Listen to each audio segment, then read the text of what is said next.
Bangladesh power development board পিডিবির ১৭২টি বিদ্যুৎ কেন্দ্রের তথ্য চেয়ে প্রতিষ্ঠানটিতে চিঠি দিয়েছে দুর্নীতি দমন কমিশন। সংস্থাটিতে আসা অভিযোগে বলা হয়েছে, বিগত আওয়ামী লীগ সরকারের আমলে বিদ্যুৎ খাতে প্রকল্প পাস সহ নানাভাবে হাজার কোটি টাকা আত্মসাৎ করা হয় এই খাত থেকে। আর যেখানে সংশ্লিষ্টতা রয়েছে সাবেক বিদ্যুৎ ও জ্বালানি প্রতিমন্ত্রী নসরুল হামিদ বিপুর। এদিন দুদকের আবেদনে সাবেক আইজিপি বেনজির আহমেদের স্ত্রী জিসান মির্জার দুবাইয়ে দুটি ফ্ল্যাট ও অ্যাকাউন্ট জব্দের আদেশ দিয়েছেন আদালত।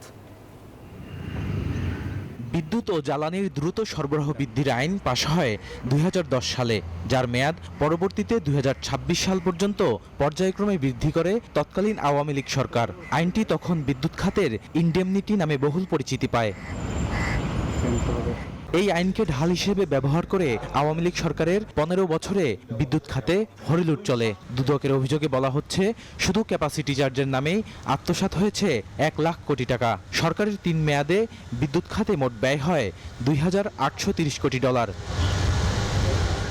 এদিকে বিদ্যুৎ সরবরাহের জন্য ভারতের আদানি গ্রুপের সঙ্গে আওয়ামী লীগ সরকার একটি চুক্তি করে, যেখানে এনবিআরের শুল্ক ও কর অব্যাহতির মাধ্যমে প্রায় $৪০ কোটি কর ফাঁকি দেয়া হয়। বান্ডেল থাকলে প্রতি সেনমানিতে টাকা বাঁচবে। বিকাশ সেনমানি বান্ডেল কিনে জিতুন প্রতি লেনদেনে। এমন একটি অভিযোগও অনুসন্ধান করছে দুদক।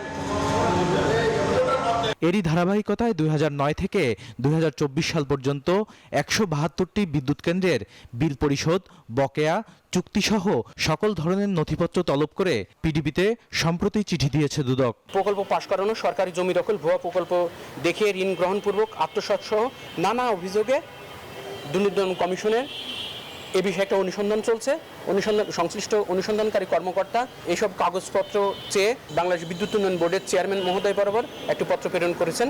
এদিকে দুর্নীতির অভিযোগে আলোচিত সাবেক আইজিপি বেনজির আহমেদের স্ত্রী জিসান মির্জার নামে দুবাইয়ে বুর্জ খলিফায় একটি সহ মোট 2টি ফ্ল্যাটের সন্ধান পেয়েছে দুদক। এ ঘটনায় জিসান মির্জার 2টি ফ্ল্যাট ও 2 অ্যাকাউন্ট জব্দের আদেশ দিয়েছেন আদালত। বদরুল আলম শাওন, নিউজ 24, ঢাকা।